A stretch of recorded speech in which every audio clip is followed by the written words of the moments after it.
역대 총선에서 최대 승부처는 늘 서울과 수도권이었습니다. 지역구 의석의 절반 가까이 차지하고 있어 총선 전체 성적표를 좌우하기 때문입니다.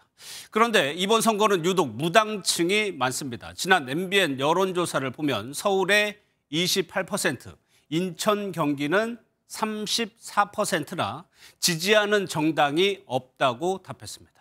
앞으로 이 무당층을 누가 어떻게 더 많이 흡수하느냐가 수도권과 전체 총선의 승부를 가르게 됩니다. 지난 총선에서 압승을 거둔 민주당은 지키려고, 국민의힘은 이를 탈환하려고 사활을 걸고 있습니다.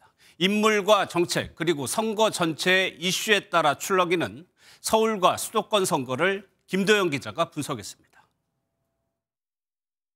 4년 전 21대 총선 성적표입니다.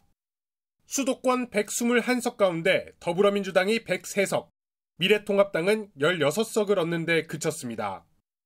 전체 지역구 의석 253곳 가운데 절반 가까이가 수도권 의석인 만큼 여야 모두 이번 총선에 사활을 걸고 있습니다.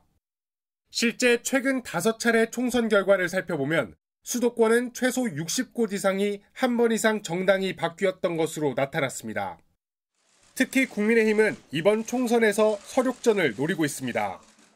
서울에선 운동권 청산을 기치로 새로운 인물을 내세우는 전략을, 경기 인천에선 철도 지하화 공약과 서울 편입 등을 주요 공약으로 내걸었습니다. 목련이 피는 봄이 오면 김포는 서울이 될 수 있을 겁니다. 동료 시민이 원하시면 저는 국민의힘은 합니다. 민주당은 중도 유권자가 많은 특성을 살려 정권 심판을 수도권 선거 전략의 핵심으로 잡고 있습니다.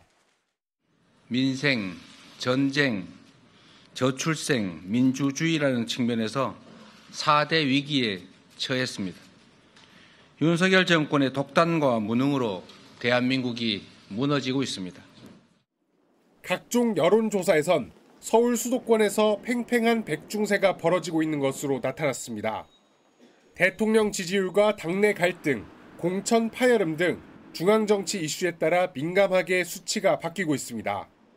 설이 지나고 각 당의 지역구별 본선 후보가 가려지면 후보 경쟁력과 함께 남은 총선까지 누가 더 실책을 하지 않느냐가 서울 수도권 판세에 영향을 줄 것으로 예상됩니다. MBN 뉴스 김도영입니다.